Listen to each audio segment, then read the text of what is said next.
Right, so I think that's our cue to get started. Good evening, everyone. I'm Shedron Collins. I'm the General Manager for Youth Business Trinidad and Tobago, and I'm thrilled tonight to be your moderator. All right, this exciting panel, if you were there for session 1, you know we have only good things in store for you for session 2, because in session 2, we have an exciting panel of sustainable entrepreneurs. And the conversation here is going to be a stimulating conversation around sustainable entrepreneurship. So let's set the stage. Who is Youth Business Caribbean? Right. So this webinar is being hosted by Youth Business Caribbean, and Youth Business Caribbean is a network of independent organizations and programs supporting young people who want to build their entrepreneurial skills and their businesses within the Caribbean. We operate in 6 countries here in the Caribbean: Anguilla, Barbados, Dominica, Jamaica, St. Lucia, and Trinidad and Tobago. Right, so you can find a youth business anywhere you go for that this dynamic. So today's discussion, we're going to explore what is a sustainable entrepreneur and what is sustainable entrepreneurship, and we're going to explore that from the Caribbean context. We're going to engage our 4 panelists today, remarkable entrepreneurs. We've been diving into their business to kind of find out what they do. So you'll be getting some quick anecdotes, and we'll start things off a little bit about their business, about them as well. We're going to have that discussion about their perspectives. We're going to talk about the challenges they've faced, the lessons they've learned, because there isn't any failures within entrepreneurship. There's lessons to be learned. We also want to talk about the support that they've received. So anybody who's starting a business within this arena, it's a good opportunity to listen and think about the support that they receive and think about the support that you can receive from them. And then we want to hear about, okay, what's the future of sustainable businesses? What are the future for these businesses as we go forward from there? So we must enter this stage with defining what a sustainable business is and what sustainable entrepreneurship is. And to me, and I'll get the definitions from our panelists as well, but to me, it's really around building that business that doesn't prioritize solely profit, but how can we prioritize the well-being of our communities and our planet? So it's really a holistic approach to business. So before I keep going on and talk a lot about sustainable businesses, I want to get started with our panelists. And we're going to introduce them one by one. And we're going to have our panelists come in here and introduce us to their business.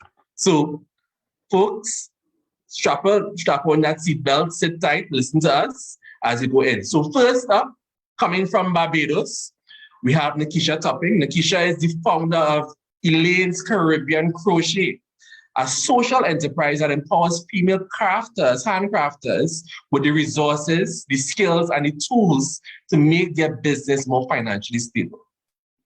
So, and her day job, other day job, right? I don't know where you find any time to do all of this. She also worked as a corporate communications and public affairs at the regional organizations such as the Caribbean Examination Council and the U.S. Embassy in Bridgetown. She's also the vice president. Nikisha, we have time for you. I mean, you had time for today. She's also the vice president of communications for the International Association of Business Communicators. And congrats in order, because I know 2023 has, I don't know, should I give away your successes? Do you have it in your panel, in your presentation somehow? Okay, so we will talk about what awards she would have captured this year, and she will talk about it from there. So I wouldn't put the cart in front of the horse and talk about your business before we get into that. So without further ado, folks, please welcome the founder of Elaine's Caribbean Crochet, Nikisha Toppin. Nikisha. Hey everyone, thank you so much for joining, and thank you as well to BYBT and YBTT and YB Caribbean for extending this opportunity to share about Elaine's Caribbean Crochet. So I invite you to sit back, relax, and be looped in to the legacy of love, community, and success. Elaine's Caribbean Crochet is a tribute to my grandmother, Elaine, who would have taught me to crochet. It's also a legacy of community, as to her old age, she would have crocheted in the gallery with her old homies. And it's a legacy of success, as she would have received numerous awards for her service to the community. So founded on this legacy, the tribute continues through us empowering handicrafters by providing them with the skills, resources, and tools to make their businesses more financially sustainable. One of the things that we would have ensured to learn about social entrepreneurship is that you have to address the pain points of who your clients are. And so we did research to ensure we would have an adequate value proposition for the crochet artists. And their feedback coming to us was that they had challenges in purchasing raw materials, which would be yarn or wool. And they had challenges in knowing the market as to what they should make. And they had challenges in terms of the income that they expected to get, that it was lower. With our desire to ensure that we address these challenges, we work with handicrafters with a number of services, but tonight we just want to share our key 4 services, and they are yarn package giveaways. We liaise with haberdasheries or yarn providers to ensure that crochet artists can receive the yarn at a reduced cost or receive it freely through package giveaways. And this has been done in Barbados. We definitely want to thank our key allies like Lori Dash Incorporated, and of course, out of Dominica, Verona's, and out of St. Vincent and the Grenadines, Sanford's, that would have helped us with our package giveaways. And then additionally, we ensure to extend the opportunity for crochet artists to go to business expos. We support them by providing the infrastructure, which would be a tent and or the actual payment of the fees so that they would get exposure to the market. We also have an e-commerce option on our website where they would be able to promote their products. And then our 2 flagship programs are the Crochet for a Cause, where we use crochet to bring awareness to a particular topic. We would have recently completed the GEF, SGP, UNDP Community Empowerment and Environmental Partnership Program, where we brought awareness to the protection of the reefs. And right now, during the month of October, we are doing our Knit Her activities, with where we are extending the opportunity to use crochet to bring awareness to breast cancer research. We also do Crochet School is Cool, either through workshops or as a course, where we teach business plan development, as well as marketing plan and actual crochet skills, handicraft development. So these are the key ways that we work with our crochet entrepreneurs to ensure that their business gets the foundation to be successful. Noting that there are challenges to any venture regarding the introduction of Elaine's as a service provider for crochet artists, the transition from freemium or reduced cost services to premium services has been a challenge. Whether it is that crochet artists themselves have gotten accustomed to us providing our services at a reduced cost, the transition to being able to pay for these services has been something we've had to continuously work on developing strategies for. In terms of the grant funding cycle, from the proposal timeframe to when the project is actually implemented, the timeframe is usually extended. It's sometimes that the funding agency will take a protracted period to respond to you regarding the actual approval of your proposal. And then in terms of the pivoting that is required from the lockdown period, many persons would have picked up handicraft. And so we would have seen more persons engaged. They would have signed on to the Crochet Crew directory, which we have listed freely on our website. But then in terms of longevity, because persons have returned to quote unquote their full-time job, the experience of maintaining crochet as a business has waned. So these are some of the challenges we would have experienced in terms of actually offering our services to crocheters. But we thank God for the successes we've had. We would have been able to do a micro pitch competition, and we would have been selected as the best female entrepreneur. We would have also been able to do the Small Business Association competitions, where we would have also gained awards. This year, we would have received 3 awards for our service to the community. And we have been successful in grants. The Catapult grant that would have been offered to creators, as well as YBT, their pitch competition, we would have received grants. And as mentioned before, the SGP UNDP grant that we also received. We ensure to share the work that Elaine's Caribbean Crochet and the crochet artists are doing by issuing press releases or news features. And by God's grace, these have been picked up by the newspapers within Barbados. which allows us to build a reputation of crochet as a viable source of income. So I thank you so much for being able to share the vision and the inspiration, hopefully, that is Elaine's Caribbean Crochet. And we continue to invite you to loop yourself in by following us on our social media as listed here, or linking up with us on our website via our news and opportunities section. Thanks once more for the opportunity, and I look forward to future engagements with YB Caribbean.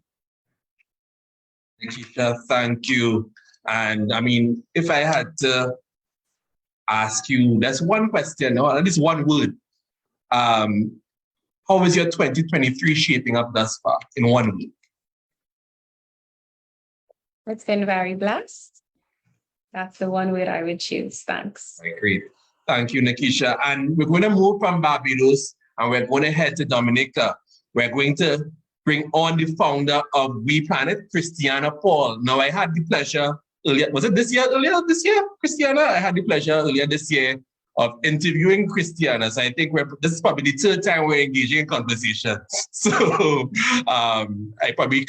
I can do the presentation for you if you like, but I think you might do a better job than me. But Christianna is a student and a social entrepreneur from Dominica. She's pursuing her BSc in entrepreneurship, and I think you have a little experience under your belt that you can move from the student to become the teacher by now in terms of what you're doing, right? She's also the founder, but also the chief operating officer of WePlanet Incorporate, right?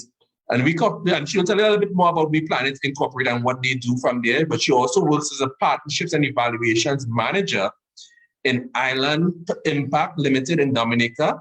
And her expertise spans in climate change action, advocacy, and of course, social entrepreneurship. She's also in that NGO developmental and monitoring evaluation, which is also crucial when we talk about impact within our sustainability sector. So without further ado, folks, allow me to welcome WePlanet Inc., Christianna Paul. Good evening, everyone. Thank you, Shedron, for that introduction. I'm looking forward to tonight's activities and discussions and letting everyone know a little bit more about WePlanet and what we do. So WePlanet, we are a social enterprise that seeks to raise eco-consciousness amongst individuals in the Caribbean. It is co-founded by 4 young women, so it's a female-led social enterprise, and we're all reading from Dominica. And what is WePlanet? So we are essentially increasing eco-consciousness amongst individuals in the Caribbean by developing innovative, incentive-based solutions. And we value and we move by our motto, small actions, big change. And our values incorporating learning, earning, and making an impact. And really why WePlanet Inc. was born, it came from a place of noticing that there was a overuse and misuse of non-biodegradable items in the environment, as well as just a general lack of eco-consciousness amongst individuals in the Caribbean, especially in Dominica, the nature island of the Caribbean. And we really wanted to see how we can solve that problem. And to solve that problem, we asked ourselves 2 questions, right? Where are people the most and what do they want the most? People are on their mobile devices all the time. And Caribbean people like nice things. So therefore, we thought of those 2 facts, we merged it together and we decided, let's make an app. And so our solution, one of our innovative-based solutions, is a progressive web app that rewards people for living an eco-friendly lifestyle. And the functionalities are specially curated to motivate, educate, and encourage everyone, including businesses in the private sector, to incorporate eco-friendly strategies in their operations. We're highly aware that not everybody cares about the environment or doing those small, sometimes tedious things on a daily basis. So that's why we created an app that sort of encourages people to do it and over time build habits. So you may start it just for wanting to earn the rewards, but we know over time that will form into a habit and then it becomes more natural to you. And so a little bit about what inside the app looks like, because the app itself tells you what we do. Our first main section is the Eco Point section. It's essentially a loyalty type program, but virtually, where people earn points for doing eco-friendly activities. So that could be shopping with a reusable bag, purchasing an eco-friendly product. Maybe they took part in an eco event. We're essentially rewarding you for doing everything eco. So that is the loyalty type program aspect of our app. And then we take it a step further. You need to know where you can go to earn your eco points. And that is our eco sports section. So all the WePlanet partners, it's important to note, WePlanet does not function without collaboration. And I think that's a big key to sustainability, which I guess we'll get into later. But that section features all our partners and where you can go to earn your eco points. As well as we have an eco challenge section. So this is really geared towards the youth, especially or youth organizations or service organizations who want to do more within the community. And so every quarter we feature challenges that individuals or groups can take part in that will contribute to the SDG goals 12 to 13, especially SDG 13, climate action. And then also we have the eco-learn aspects. You know, you cannot do what you don't know. So we ensure to put a part in our app that teaches you a lot about environmental topics, very prevalent topics. Sometimes we collaborate with other companies and organizations to include content in this section of the app. And so our eco-exclusive section, this is recently launched, but very important. This features our WePlanet partners who want to feature promotions and discounts in the app.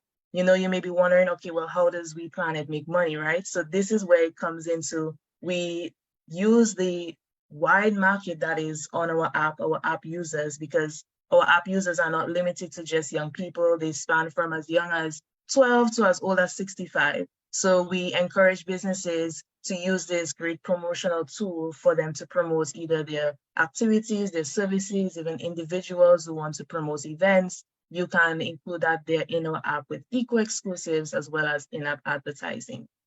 So when we speak about WePlanet and our journey thus far, looking at challenges, I grouped it into one thing, communications, because a big part of WePlanet and having an innovative idea, you need people to know about it. And since we officially launched last year in June, we have noticed that we have to really try and implement very robust, very strategic marketing and communication strategies. And so attracting new app users as well as WePlanet partners can sometimes pose as a challenge when you have very innovative ideas, because you find yourself having to do a little extra to explain to people the vision, right, with these things. So it's thinking about how do we get people to know about WePlanet? How do we get partners on board? And sometimes, for example, we have supermarkets. And you know, with technology, sometimes people are a little scared of technology, and to explain the actual user friendliness of the app and how easy it is to use and how it doesn't affect any system, you know, it's a little extra step that we have to make, but definitely worth it. So when I think of the challenges we face, especially in this growth stage, it definitely boils down to communications, because everything we do, if there's no effective communication, then it does not make sense. And then when we look at our successes, I group them up into two categories. We had collaboration, where we've been able to form very meaningful partnerships with local, regional, and international entities. So since the launch of WePlanet, we've attained quite a few, I guess you could say, rewards or awards, starting with us taking part in Technovation, which is a global competition for girls to create and solve problems within their communities. And through taking part in that competition and program, we emerged as semi-finalists and then became the winners of Technovation Alumni Changemaker Awards recently this year. We also won the OECS Island Ideas Challenge in 2021, I believe, yes. And then we went through DYBT, Dominica Youth Business Trust Social Enterprise Incubator Program, where we emerged winning the Social Enterprise Incubator Grant. And it's through taking part in all these programs and competitions, we were able to form meaningful strategic partnerships with these entities as well. And furthermore, every eco partner we get on board, we consider that a success, because the more partners we have means the more ways people can earn rewards and the more we are able to tap into other markets. And then impactful innovation. The social enterprise WePlanet itself is a very holistic model. We ensure that action is taking place through everything, no matter how you interact with the WePlanet app, whether it be for installing, earning an eco point, becoming an eco partner, being able to have that launch date. So when we launch the app on June 3rd, was really a successful day for us in terms of getting the idea out there and actually creating impact. So very much so, our journey has been a long one, from the team being formed in 2020 to where we are now, but we are definitely looking forward to the impact we can make as we continue to grow. So thank you so much for listening, and I'm looking forward to engaging with the rest of the panelists and talking a little bit more about sustainable entrepreneurship. You can reach us everywhere. Facebook, Instagram at WePlanet767. We're also on LinkedIn at WePlanet767. You can email us at WePlanet767@gmail.com. So don't be afraid to reach out. We're just a phone call or a tap away. Thank Awesome. you. Thank you, Christianna. And I think I liked what you talked about in terms of there is no WePlanet without the partnerships. And I think that is something that we're going to touch on a little bit as we go through here. And if anybody, if you're looking to partner with WePlanet, she just gave you all the information there. And you can just message on the chat. So before you go, Christianna, we do have a question. Someone is asking if the app is available on Android. And I'm not sure if it's available throughout the Caribbean as yet, or it's solely in Dominica right now. The beauty of the app is available anywhere in the world. We've actually have app users in St. Lucia and Trinidad as well. And it's a progressive web app, meaning it does not take up any space on your phone, and you can access it at www.weplanet.app. I'll actually type it in the chat for everyone to see. So it's a progressive web app. You don't have to go to the App Store and have it take up space on your phone. You can simply search for it like you're searching for a website and add it to your home screen. Yes, thank you. Awesome. Thank you, Christianna. All right, so folks, we've just touched Barbados, Dominica, so we're hearing the sustainability changes that are happening across the Caribbean. Next, I want to go into St. Lucia, right? I can't remember the last time I vacationed to St. Lucia, so I'm always expecting an invite, just letting you all know, right? I want to bring in Lerona, Jean, Alcindor and Alcindor's farm to speak about her business, her innovation, and let me talk a little bit about her. Right, so Lerona hails from the lovely island of St. Lucia, right, and I will attest to that as well. Right, she's a primary school teacher, but also a swine farmer under the YEP program, and she's been operating her farm for 9 years. She was a recent graduate from the Social Entrepreneurship Program from the St. Lucia Youth Business Trust. And upon completing the program, she was awarded a grant, a small grant. And that grant is now being able to use for enabling her to transform her business into a social enterprise. So without further ado, you want to bring in Lerona to kind of speak about Alcindor's farm, to kind of tell us a little bit about that transition as well, right, as you go on from there. So let's welcome from St. Lucia, Lerona. Thank you, Shedron. Let me just get my screen up. Okay. Are you seeing it as yet? Not yet.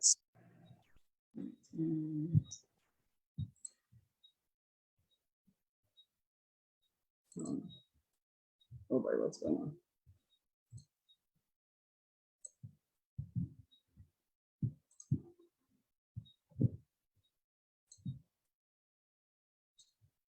But now? Swing. Stop. All right. You may have to wait till PowerPoint, right? It's up. All right. So thank you, everyone. And thank you, Shedron, for the opportunity to share with the rest of the Caribbean this evening. I am Lerona Alcindor, and my farm's name is called Alcindor's Farm. What began as just buying 2 pigs for the usual traditional Christmas celebration turned out to be a 50-feet pen with pigs that we sell as sucklings, or we continue to reproduce and sell into the public. Like Shedron said, we have been operating for about 9 years now. It was just a regular business, but getting an opportunity during COVID to to be a part of the St. Lucia Business Trust workshop, I mean, it just had me to change my perspective on how business is and to venture into being a social entrepreneur.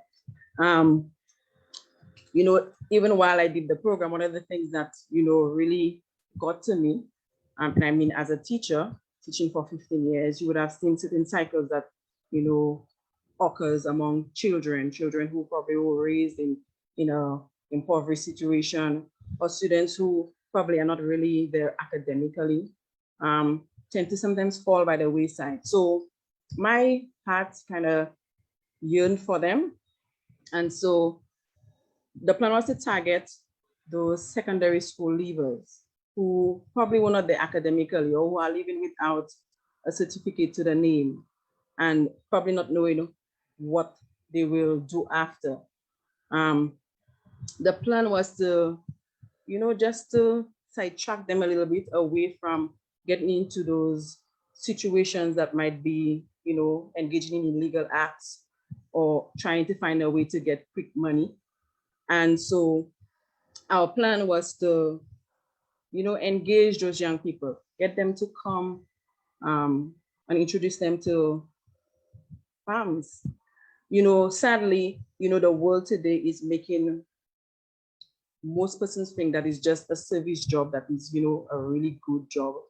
I mean, but if you look at some of our supermarket shelves, they are empty, lacking, you know, food, and our import bills being so high because we're importing more meats than we can, you know, actually produce on the island. And it is not impossible. So the plan was to get those young people on board. And if you would look here, you would see some of the things that we do at Alcindor Farm. We would want the young people engaged in. You know, just reproduction and selling of pork. We are not that big yet, but the plan is to really expand through the help of funding agencies or other persons who want to get on board with us. So like I was saying, the solution is to have the Ministry of Education on board, Ministry of Agriculture, some of the counselors and other teachers on board with a training or like a workshop over a period of time. Students would be able to engage in workshops that would build self-esteem, helping them to work along with other people, and to also teach them about, you know, running a farm, a successful farm, keeping records, you know, the day-to-day activities or operations on the farm. In terms of our challenges, okay, I think I went too far. But in terms of our challenges, funding was a big issue financially. Yes, the farm is able to be profitable and to sustain itself, but to add those kids on board, we needed more funding, getting them from the school to the farm, back to the school. So that was the major challenge for us. However, I believe that a huge success for us is getting the younger children to experience the farm to table view of farming. So with a school that is nearby, we have our little ones coming across to the farm, getting to know, you know, what is being done there, where the food is coming from, getting to play with the piglets, and you can see that their eyes are really open and they're excited to, you know, doing these things. So far it's been great building a love for these things and getting those younger children on board. I am really grateful as well that we were able to get that funding from Youth Business Trust, where we were able to get additional upgrades for the farm. We are still not really there yet, but we are looking forward to the additional funding that the government of St. Lucia is now providing to St. Lucians in terms of getting them to get funding for certain areas like agriculture, and I mean the unusual areas which are usually lacking.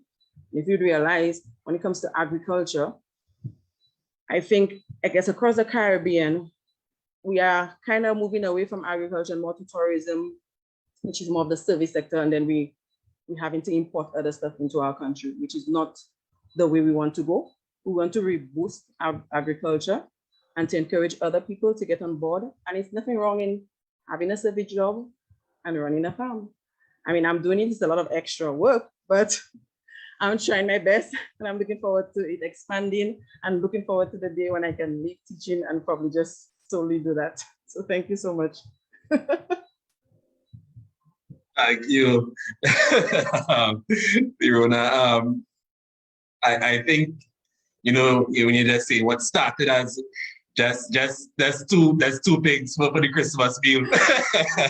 And I think the origins of every story, every superhero has an origin story. Yeah? So we just listening to the origin story of how this farm is going to change and revolutionize how people think and proceed agriculture, and that's the main goal.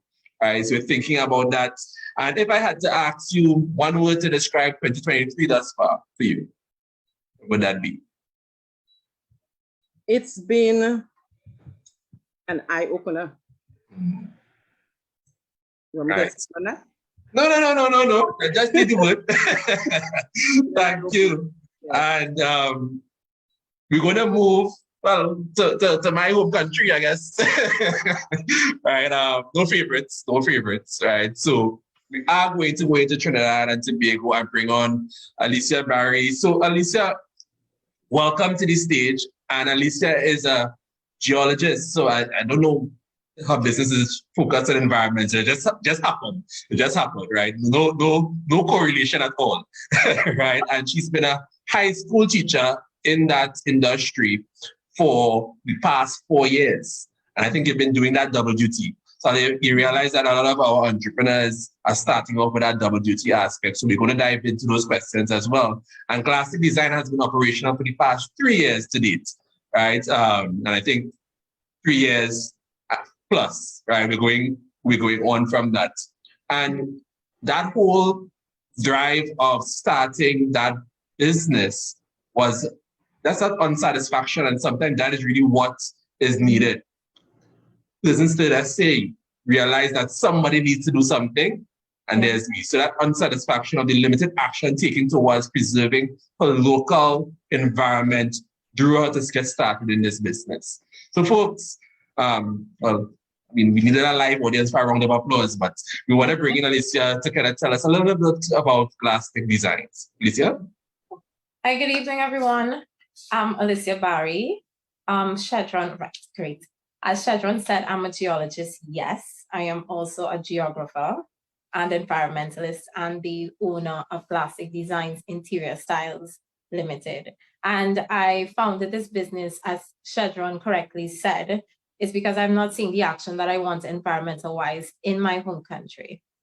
Glastic Designs is an environmental organization, and we do two things currently.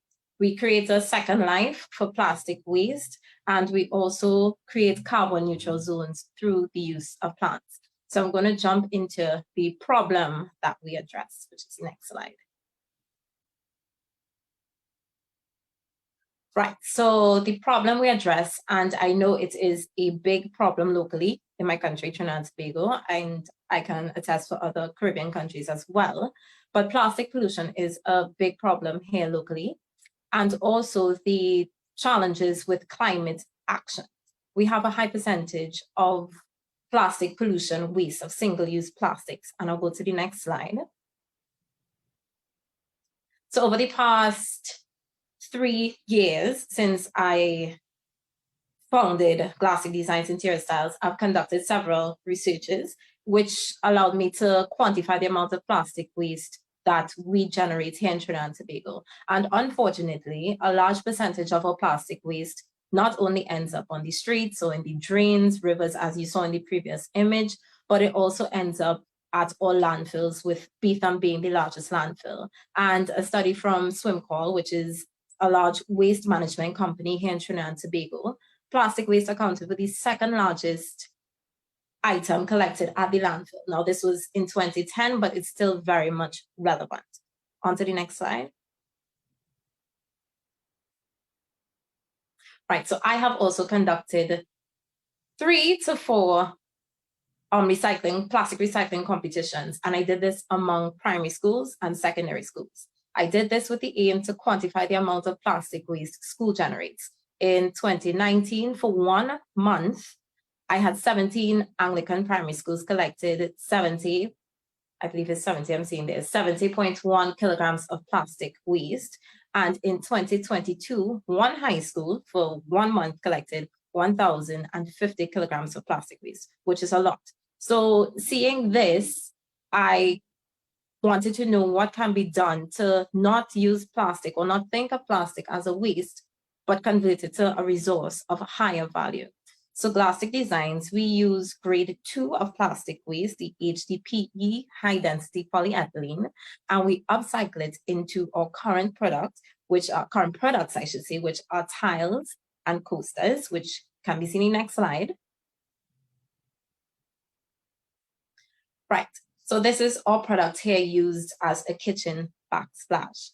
The plastic is very versatile, and as we know, it takes a long time to degrade or decompose, over 500 years. So why not create something of higher value with something that was considered waste? And the key pillars that we focus on with regards to the Sustainable Development Goals is responsible consumption and production, life below water, and sustainable cities and communities.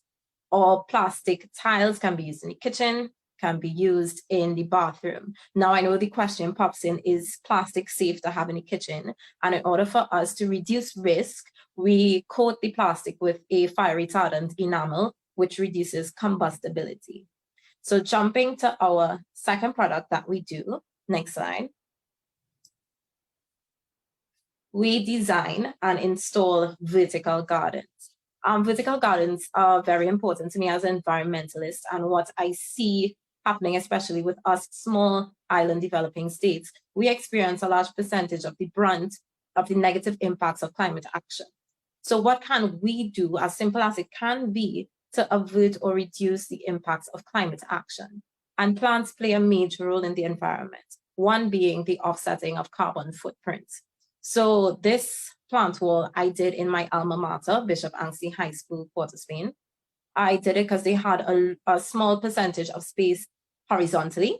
So we designed this vertical garden to accommodate a large percentage of plants, offsetting a high percentage of carbon outputs in that general space, and to its space for other students who may be interested in pursuing environmental action, for them to get to know more about the benefits of plants.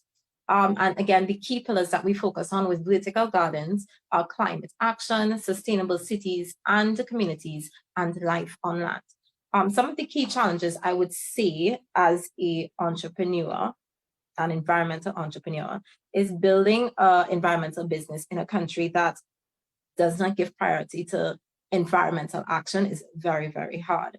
And the citizens as well, where persons don't really give particular attention or action or engagement for climate action. That has been the key challenge for Glastic Designs. And essentially, it's kind of coaxing and training citizens to see the benefits and why we need it now. And for sustainability, it's 3 key pillars that must be addressed: the economic, your social, and your environmental. And these pillars have to be focused on in tandem with one another. And unfortunately, in countries, we see they focus or prioritize one pillar more than the other.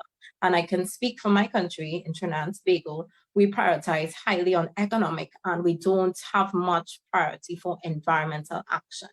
So Glastic Designs, I'm trying to create the change that I want to see. And we try to, and we do, engage persons in acting responsibly for the environment. And that's done through initiatives. So for the plastic aspect of my business, we do plastic recycling competitions. I know when people hear they're going to win prizes, that gets them more engaged and excited in participating. So we do plastic recycling competitions, and we partner with various companies across the country to get hampers, etc., to give as prizes for persons. And with regards to the vertical gardens, we are continuing to market our products across the country to ensure that persons understand why environmental action and change is needed now more than ever before. Next slide, I think, is the end, right?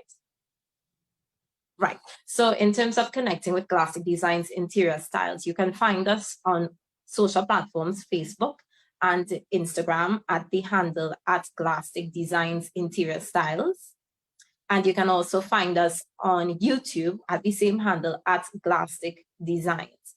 And there you can see all of our work or products that we currently do, or coasters or tiles or vertical gardens are not as large as you saw there. They are smaller vertical gardens and they are absolutely beautiful yet functional. All right. So that's it from me, and thank you very much for your attention. Thank you, Alicia. And I know when I started writing, when I hear you can win something, I say, okay, hold on. Right. And thank you. I think a good bit of it is not just recognizing the problem and complaining about the problem, is how do you become the solution? Yeah. So that's really good in terms of understanding that. And I think before we dive into our next discussion and understanding that there may be a low priority when it comes to sustainability matters, what's one word to describe in 2023 thus far? Mine, I would say transitional. It's the most action and engagement I've seen in my business thus far since starting in the pandemic. So transitional is my word. All right, great. And we'll dive into the conversations a bit after from there. So folks, this next section, we're going to bring the entire panel on the screen for us and have that conversation there. Here's how we're going to do it. We're going to call this section, Let's Talk Sustainability, right? And within this section, you have the Q&A, right? You have questions for the entrepreneurs. I know some of you are already engaging that. Use the Q&A to ask us a couple of questions directed at the entrepreneur. If it's directed at someone specifically, please use their name or their organization's name in the comments from there. So folks, we're talking sustainability. I gave you the textbook definition of what sustainable entrepreneurship is: prioritizing not only profit, but people and planet. Now, you've been in this 3 years, 9 years, some just starting out, some been it in a while, right? And how are you as a sustainable entrepreneur, how are you going to describe to us what sustainable entrepreneurship is, right? How do you describe that to us? Christina, I'll ask you first, and I neglected to take how you feel about 2023. So before you start off, tell me a little what your one word for 2023, and tell us how you would describe sustainable entrepreneurship. If I had to describe 2023 in one word, it would definitely be transformative. Just because of the seasons that have been taking place, WePlanet, professionally, personally, and the opportunities that have been arising. So definitely transformative. And as it pertains to how I would describe sustainability, I think you hit it spot on in terms of it bridging the gap between profits and actual social and environmental impact and purpose and planet. But I would take it a step further. And when I think about sustainability in the field of entrepreneurship, I think about creating not for the now, but for the future, in the sense of oftentimes traditional entrepreneurs were coming up with a solution for a problem that we see today. But when I think of entrepreneurship, I think of creating solutions for problems that do not yet exist, right? It's having that foresight and being able to see in the future, take account into how your actions don't just affect what happens today, but how it will ultimately affect what happens tomorrow, because that's where sustainability truly lies. Yeah, I think that's bridging the gap between not just sustainability, but entrepreneurship, thinking about what are the needs in the future and how do I solve those needs. Nikisha, you want to add anything in terms of that definition? Sure, thanks so much. So for sustainability for Elaine's Caribbean Crochet is definitely legacy. It's leaving footprints, creating blueprints, and developing partnerships and key relationships that others can follow, replicate, and enhance. So right now we're looking at doing the Ridge to Reef project in St. Lucia with Susie Designs as the project leader. And that shows the replication of what we're doing, not only in Barbados, but across the Caribbean. And we also have Crochet School is Cool. We have a youth workshop at the end of the month at TIE, which was formerly known as BMX. So that's carrying the legacy on to the next generation as well. So within our work sphere, our focus for sustainability is ensuring there's a legacy that continues, even as my grandmother would have taught me. Awesome. And I think I want to change the conversation into challenges. As we're talking about sustainability, is about dealing with challenges within the planet or the community is facing. But sustainable entrepreneurs have specific challenge to them. So before we go into general challenges entrepreneurs face, I want to kind of dive into, Lerona, as you're making that transition, right, of changing your business, have you seen any challenges popped up, or has it been smooth sailing? Let me say. It has not been smooth sailing at all, making the transition. One of the things I would say is that, you know, your support system is very important when you are doing the transition. So yes, persons know me as, okay, having pigs and regularly selling pork during Christmas and stuff like that. But diving into an area where I'm bringing other people on board, you know, it can be discouraging sometimes. You know, persons would not see how your profits can be spent in other areas. And so that has been a challenge, getting the support from others and to be able to push you into solving that problem. And the funny thing is that persons see the problem, but they would be quick to blame the government and blame parents and blame other issues, but not see how they can be impactful. So your dollar spent on a pound of pork can be assisting a young person who wants to get into farming themselves. And I think it's thinking with the mindset, how do I become the solution and not continuously be part of the problem? Right. If the problem is a challenge, it's going to be a challenge for you. So think about a way that you're solving it as well. And that transition, sometimes it's, I guess, having the confidence and the strength to say, here's what, I may forego that extra profit in order to be good. Right. Exactly. And I think as entrepreneurs, we have a responsibility, not just to our business and making all the profit, but we have a responsibility to give back to people, give back to planet as well. So I think we have another question. I think this question is directed directly at Alicia in terms of what machinery do you use? I don't know if it's a trade secret, right? Or what machinery do you use and how costly it is to acquire it? Well, really, as a startup business and someone who is bootstrapping or self-funding their business, machinery is limited, I won't lie. And as profits come in and trying to gain sales and clients, then I would see myself buying bigger machinery. But the most I would say with regards to machinery, it's not a hard process, but it's really just manipulating the plastic with heat and turning it into something of a higher commodity. She makes it sound simpler, folks. All right, great. Nikisha, I want to bring you into the challenges as well, because when you spoke about your challenges, you spoke about funding, right? And let's talk about what's that solution, because we're talking solutions, we're talking about challenges, but we also want to talk solution.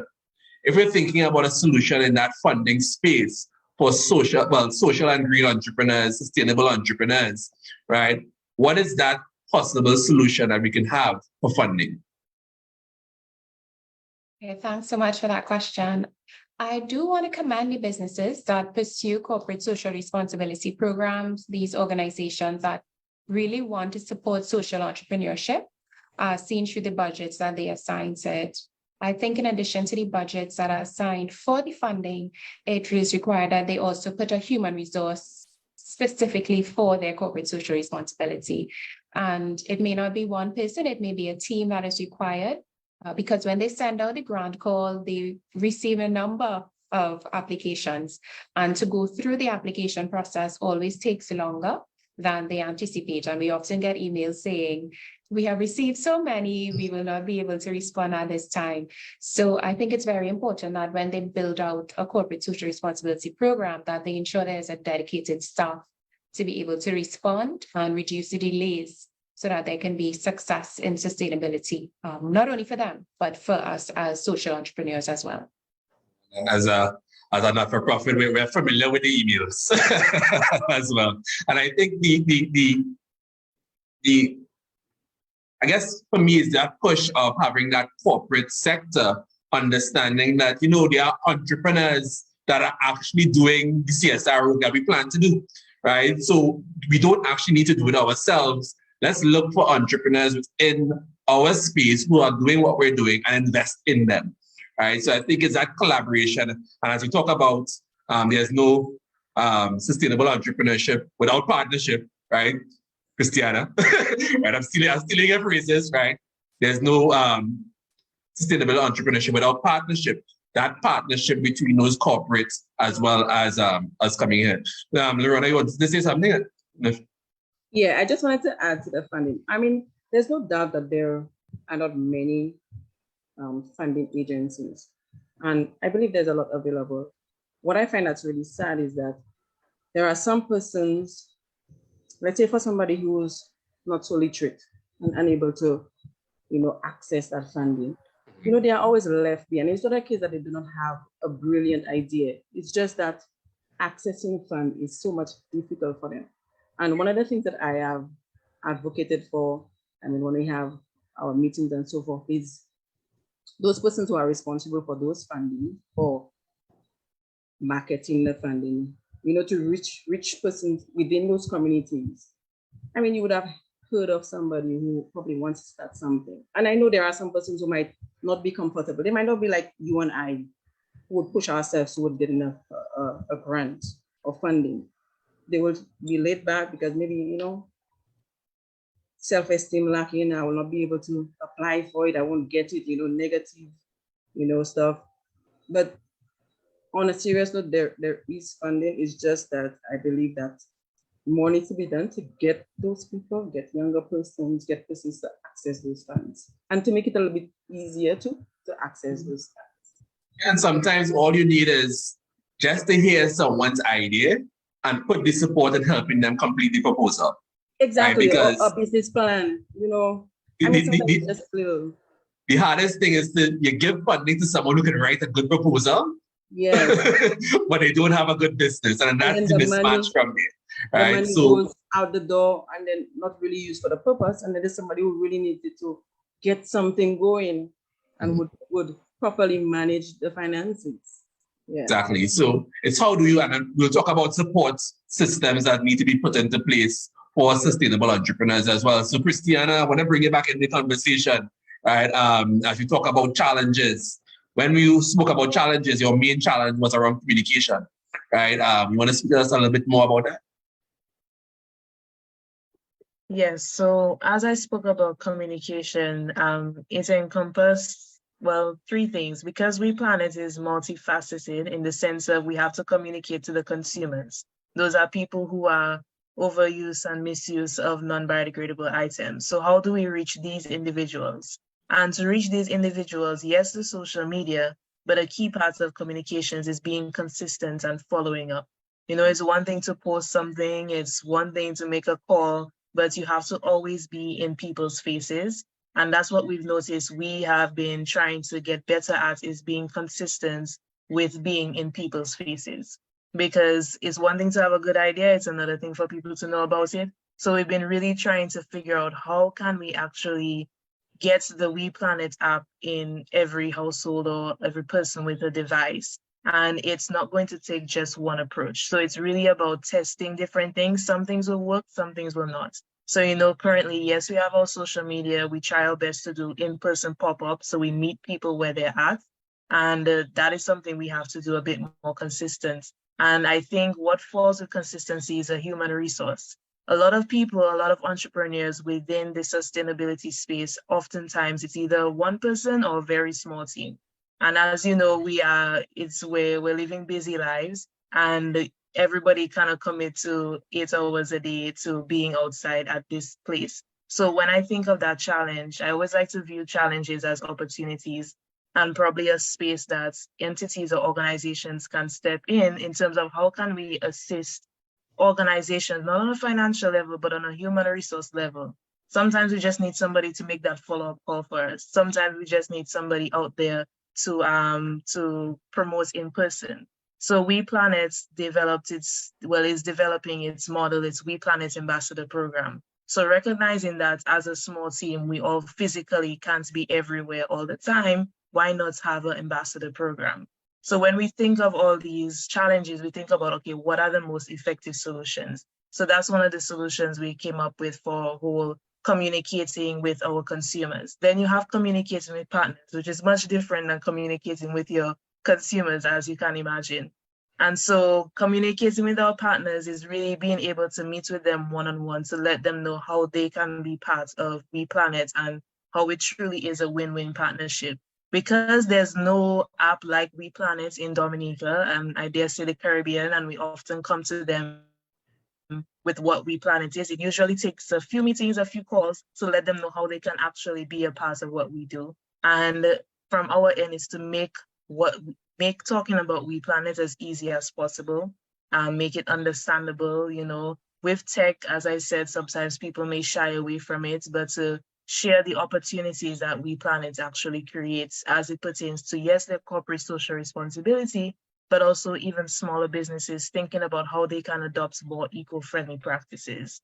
So the communications is really all around because the app is there, right? So we just have to get people to know about it and think about those approaches we can take communication-wise and consistently with human resource to kind of reach that impact we want to make. I think a big part of the communication is twofold, and I'll open it up for the panel as well to talk about the communication. It's not just communicating or marketing your business, but how do you get persons to buy into the problem, right? So Alicia, I want to bring you into that conversation as well, as you spoke about that low priority, and it's sometimes not low priority by just government, the corporate, it might just be the regular citizen. It's low priority to them. They don't see that as something that needs to happen or needs to be fixed by me. So how does that communication or that marketing come into that advocacy role that you play? Yeah, it's a big gap because a lot of people don't know because we never taught. We never taught sustainability. We never taught how to preserve and sustain our environment here locally in Trinidad, and I can't really say for the rest of the Caribbean, but it's a big problem. And for persons to buy in, I can speak for my culture. Like, I know persons are active when there is incentive, and incentives give people a reason to do good, to participate, to engage. And that's the train that we're riding on. Let's incentivize sustainability. Let's incentivize preserving our local environment through incentives so that persons have a reason to preserve and sustain their environment. And with us, that's using prizes. And I think globally and see it happening globally, where countries in Africa, Australia, where they also do these types of actions with regards to reducing plastic pollution and plastic waste, there's incentives. It's either monetary, prizes, etc. So getting persons to act is incentivized. And that is our end goal, is to increase that participation in the long run so that it is a circular economy, essentially, what we're creating, and helping persons to not see plastic as a waste, but really as a resource. And I think it's how do you now transition customers to advocate themselves, right? Yeah. For the industry and what you're doing. Sometimes persons, I like to say, you don't know you need an umbrella until the rain starts to fall, right? So you don't know you need a sustainable entrepreneur until they realize the social problem goes high, the environmental problem goes high. You don't understand the need for them there. For those in Trinidad, if you were in Port of Spain yesterday, let's not talk about that, right? So I want to transition, and we have a couple of questions here as well, and we'll get to the questions after. If we haven't touched on them a couple in the conversation, we want to talk about solutions, right? So we want to talk about, let's hear about the support that you received that was vital in terms of your business journey right now. Nikisha, we'll start with you. Lerona will come in after. Let's hear about at least one support system or one support program that you've been in that helped elevate your business to where it is. Thanks so much. So definitely the BYBT Social Enterprise Incubator, it was very instrumental in Elaine's Caribbean Crochet, launching our products and learning specifically how we're going to offer the value proposition. They were very instrumental in giving me a mentor as well, who stayed with me for more than 3 months, ensuring that we built out how our membership program would be. And we really just want to thank BYBT for even now offering opportunities to us to continue. We're also a member of the Women Entrepreneurs of Barbados, and they are very instrumental as well in helping entrepreneurs to grow and to develop. They would have offered the Women Entrepreneurship course from UE, and we would have been able to have that course taken freely to be able to improve our knowledge of how female entrepreneurship can be successful. So those are two organizations that definitely helped Elaine's to move forward in terms of our services and our legacy that we'd like to continue. And Nikisha, let's stay right there. Is there any one particular thing that you would take away from those programs that you said that if you're in sustainable entrepreneurship, make sure you figure out this tool, make sure you do this aspect from you? Yeah, definitely. Well, it's so much, but honestly, the pitch competition, it would have been led by Lisa Fancy. I always tell Lisa it was very instrumental that she did that presentation on how to go about pitching your business, what you should write in your proposal. Additionally, when Cardell Ferguson would have done the business canvas model specifically for social entrepreneurship, learning how to connect with your key allies, noting the importance of financial management. Those were some key aspects of the course that I would say really helped us to move forward. Definitely complete your canvas model and definitely look at how you can pitch your business, know the story that you want to communicate to others. Right. And if anybody knows me, I'm always advocating the business model canvas, right? And there's also the social business model canvas for those interested. So Lerona, I want to bring you into the conversation in terms of the support that you've received and probably one particular tool or one particular advice that you've gotten along your way in your journey. All right. So like Nikisha, being a part of the St. Lucia Business Trust program for social entrepreneurs really gave me a boost. I mean, we were able to get some funding to help out. And I think getting the funding encouraged me to apply for other funding, which I am soon to receive, and I know will help push the business. I mean, upgrading the business is just as important because, I mean, the business needs to be able to sustain itself profitable and be profitable in order to be able to impact socially or environmentally. I mean, we need the money to be able to reach out and impact those other areas. I am looking forward to, like I was telling you, in terms of my word and eye opener, I mean, all of this just really opened my eyes, and looking at it makes it seem that it is not impossible if we don't give up. I mean, sometimes it's just so easy to just say, oh, I'm calling it quits, or we don't make enough money this month, so we just can't continue. But with the funding that I'm going to receive, I am looking forward to putting it into practice. And I really want to thank, I want to big up Fabian Isaac, that was our our program specialist, the person who was in charge. I mean, he really, really encouraged us. I mean, being able to, do the proposals and stuff.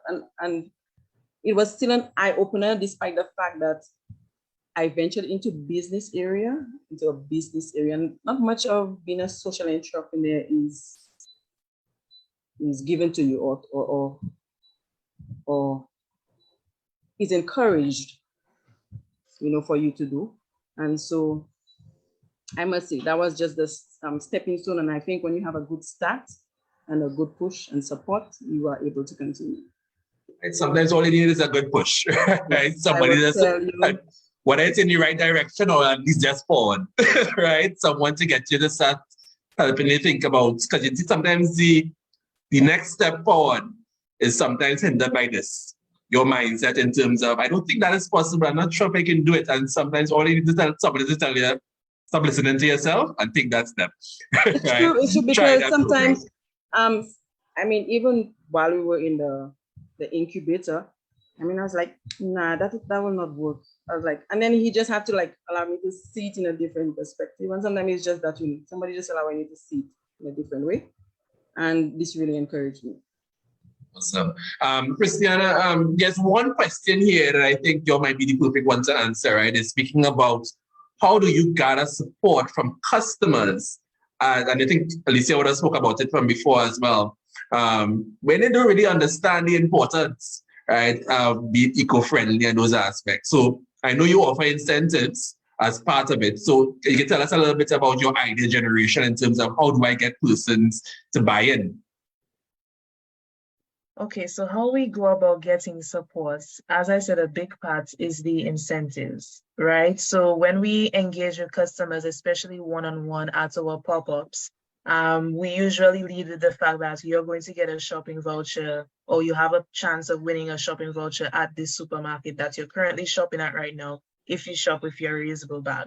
Because we completely understand that some individuals don't fully, I guess, the lack of eco-consciousness, right? So they don't see the immediate effects and they don't understand why they should do this. And we really buy in on the whole small actions aspect, because another reason why people may not feel like to do anything is that they feel, well, it's too big of a problem. What can I really do about it? You know, so we really make sure to, one, yes, incentivize them doing the action to get them in that first time, because oftentimes they would do it just because they have a chance of getting that shopping voucher, but also to educate them on the fact that those small actions do add up. And small negative actions add up and create negative impacts, but the same goes for consistent, small, positive actions. So it's really about educating them about the small things. And sometimes, as you said, people just need a little push. To be honest, from my perspective, I don't always remember to shop with my reusable bag, but if I know I'm gonna get a little shopping voucher, I will remember.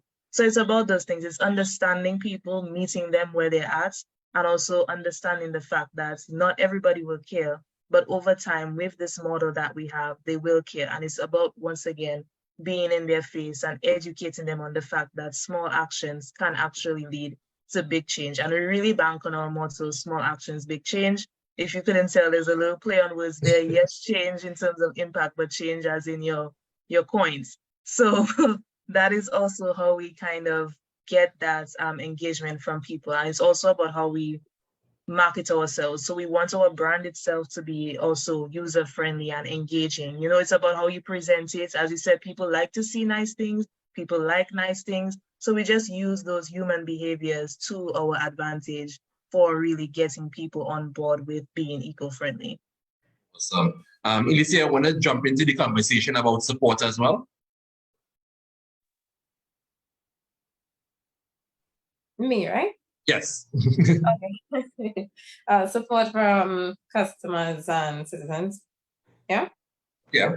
No, in terms of the support generally that you need for your business or you've received for your business. Oh, right. And in particular, something that you would want to pinpoint and says that this was the crucial thing that if you're getting into sustainable entrepreneurship, make sure you have this. And I mean, I know everyone said it and we're not saying it because this is a YB program, but in all honesty, youth business of Trinidad and Tobago really, as I said this year, for me, my word was transitional. Because I partook in the YBTT program in, I believe it was April, May, around there.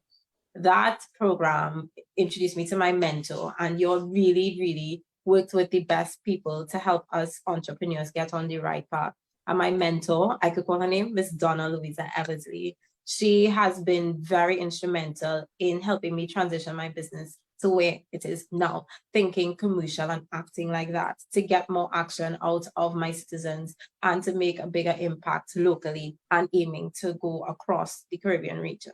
So that has been my major support. And of course, your family, your friends who are also like-minded, they have also been instrumental in getting me and my business to where we are right now and working towards greater things in future and creating really sustainability, as it says, something that not just only transcends our generation, but generations to come.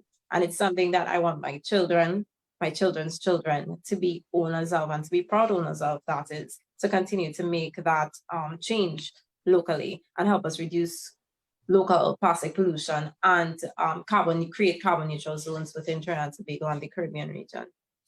And I think when we talk about sustainability, we neglect to add in, yes, it's about taking care of your planet and your people, but it's also passing on those values, right? We want more entrepreneurs start sustainable business, or even entrepreneurs thinking, okay, I have a business that's solely focused on a for-profit aspect. How do I now add social, add environmental into my business from there? Yeah. So as you bring it to a wrap, Alicia, will go first, so we'll go into this, so we'll start off with you as well. Tell me, what's the vision for Glastic Design in 5 years, 10 years, which as far as possible as you want, right? And what would have advice for somebody looking to start now in sustainability? So your vision for the future and your advice to someone now. I mean, I'm aiming for the stars, really. There's so much I want to do, but I have to take it in strides. And my motto for Glastic Designs is I am nature's keeper, and whoever comes into the Glastic Designs family, I'm converting you to know that you are nature's keeper. So our goal is to continue to expand our product line, to increase various products and to reduce as much plastic waste as we possibly can, so that we have clean oceans, clean streets, clean rivers, etc. I keep saying that I am creating an environmental empire, and I'm doing it by the grace of God. And for vertical gardens, I want to see green cities. We see it being done in Melbourne, Australia, Singapore. It's being done, but why can't we do it here? And there's no limit. So I want to see the change that I want for my children, again, my generations to come.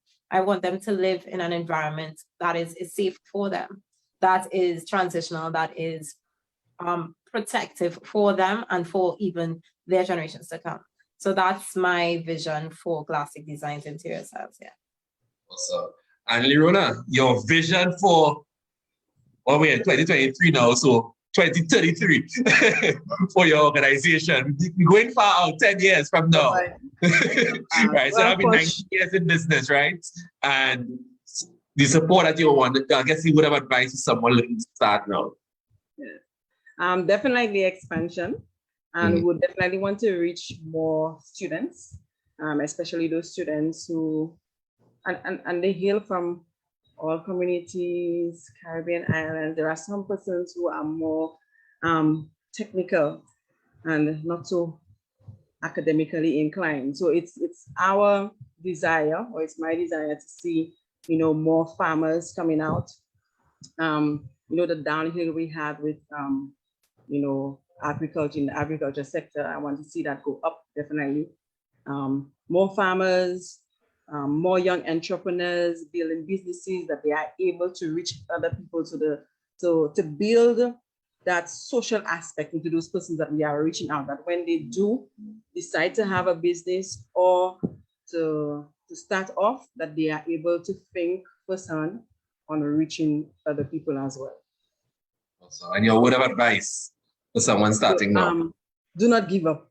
I will tell you that during the first instance, it's going to be a little bit difficult, but you pull support from those persons that you see coming from, and you stick to those persons, that will actually push you. One of the things that I find, though, in many businesses that start up, when it comes to financial accountability, it's lacking. So you find, because they are unable to do proper recording or putting the finances into the right place, the businesses end up closing down and stuff like that. Because during the first few years, it's usually the most difficult time of a business. And so to endure, it will be difficult at first, but you endure. And like I said, stick close to the support like glue. Right, stick to it. Right. And then we'll go over to Dominica with Christianna. What's WePlanet looking like in, we can go further out with you. 2043 now, right? What does WePlanet look like? And your word of advice for the someone starting their entrepreneurial journey today? Well, in 10 to 15 years, WePlanet is really looking like eco-expansion in the sense of the ecosystem that we're currently developing, creating through our WePlanet app reaches more than just individuals in Dominica.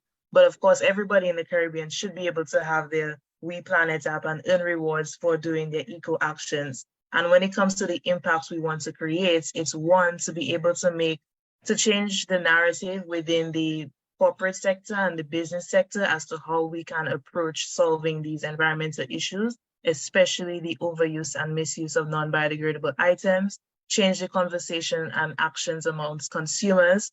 What we want to hear is that people are no longer shopping with these plastic bags. People are no longer misusing plastic items because they have the WePlanet app, because they're educated, because they now have formed habits, because that's what we're about. We're about changing behaviors and changing habits, and that is very much a long-term goal. So to be able to 10 to 15 years from now, be able to change habits amongst individuals is something we're looking forward to, as well as being a model for collaboration. You know, within the entrepreneurship sector and sustainability, yes, collaboration is a big part, but we also have to recognize it can also be very difficult. So if we can somewhat create that model as to how collaboration looks like and everyone working together and not necessarily in competition, because the beauty about social entrepreneurship is that usually your goal and the aim that you're trying to reach, it unifies businesses. So if it's a social goal or an environmental goal, everybody wants that same thing. If everybody wants to do good. So if we can collaborate and build off of each other's strengths in our various industries, is something WePlanet also wants to do, you know, especially through our platform with our eco partners and the eco sports that we have. Businesses will all have in common that they're WePlanet partner, and that would mean something, you know. And so as we speak to advice I would give potential entrepreneurs, sustainable entrepreneurs, it's twofold. One, don't give up and don't do it alone. It's really about consistency. There's definitely been times along this 3-year, well, it's not really a 3-year journey, but since we've launched that we felt like, should we be doing this? But it's really about that consistency, just showing up every day and trying. It won't be perfect, but you really have to show up, because if you don't show up, no results will occur. As well as closed mouths don't get fed. A big thing, you have to really put yourself out there. Especially when you have innovative ideas, not everybody will understand it. But if you're really able to secure that support, because you cannot do it alone, and get that team behind you and have that support system, and you reach out, the worst that can happen is people say no. And then you move on, and then you find the next best thing for your idea or company. So really don't give up, don't do it alone, and closed mouths don't get fed. Awesome.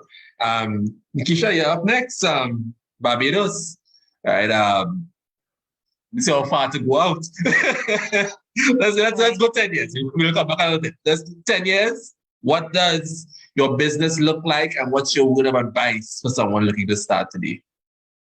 Well, definitely, it's community versus the competition that we sometimes see within social entrepreneurship or entrepreneurship in general, continuously bringing women together and helping us to understand how being together makes us stronger, and building the recognition and respect that is needed for handicraft. Women invest quite a lot of finances in making these customized products, and craft needs to be seen as an economically viable field. And definitely we want to be able to help us to understand the labor, the skill, the input that is being placed into each item. I would encourage other entrepreneurs, future entrepreneurs, to remember to know your why and to know your purpose and to live in your niche. I believe that Elaine's thrives or continues now because it's a legacy. It's a legacy of love that I'm doing towards my grandmother. And because it's a tribute, it gives you the foundational understanding of why you're going to continue through the challenges. So always remember your why and keep that to the forefront. Of course, pray, and God will help you through anything that happens as well. So thanks so much again for the opportunity to share. Awesome. Thank you, ladies. You know, I always end any webinar by saying there's no such thing as a shameless plug, right? And I forgot to ask you all to this. Let persons know how they get in touch with you and connect with your business, especially for partnership. If you have funding, that's even better, connect faster, right? So we'll go in reverse again. So Nikisha, you go forward. That's how we could get it to you, Christianna. Then we'll go back. Okay, great. Thanks so much. You can connect with us at Elaine's Caribbean Crochet on all of our social media, which includes Facebook, Instagram, TikTok, and our WhatsApp is 1246-284-1152. And you can always email us at info@elainescaribbeancrochet.com. Thank you. Christianna? Yes, so there's various ways you can reach WePlanet. Of course, social media, that is Facebook, Instagram, and YouTube at WePlanet767, as well as we're on LinkedIn at WePlanet767, WePlanet Inc. You can also WhatsApp us at 1767-225-1747, as well as send us an email. We're one of the companies that we do respond to emails. So WePlanet767@gmail.com is also another way you can reach us. Looking forward to partnerships and educating people more about WePlanet. Awesome. Lerona? All right, so we need to work on the Instagram and the Facebook page. Well, connect with Christianna. Yes, I need to work on it, and I don't want to let the viewers and the young people think that just because it's a farm that you couldn't have a Facebook page or an Instagram page. So yes, we'll be working on it soon. However, we can be reached on 758-718-4004, WhatsApp or call. Thank you. Awesome. Alicia? Yes. So you can connect with us on Facebook, Instagram, and YouTube at Glastic Designs. In terms of emails, you can email us at gdistyles@gmail.com and WhatsApp 1-868-775-2407. Great. So folks, thank you. It happened organically. We had a full panel of ladies joining us. Lovely, beautiful. Lovely, beautiful ladies joining us. Thank you all for participating, sharing, giving us insights into your journey, giving us insights into your business, sharing your advice for the upcoming generation of entrepreneurs, whether you're looking to start something in sustainability or not, right? But still have sustainability in mind, right? That's one of the things that we're focused on. So thank you all for joining us, for those in the audience. I purposely didn't respond to all the questions. That gives you time to connect directly with the entrepreneurs on the panel. So folks, with that, as I always say, it's been real. It's been nice. It's been real nice. We'll see you all next time. Enjoy.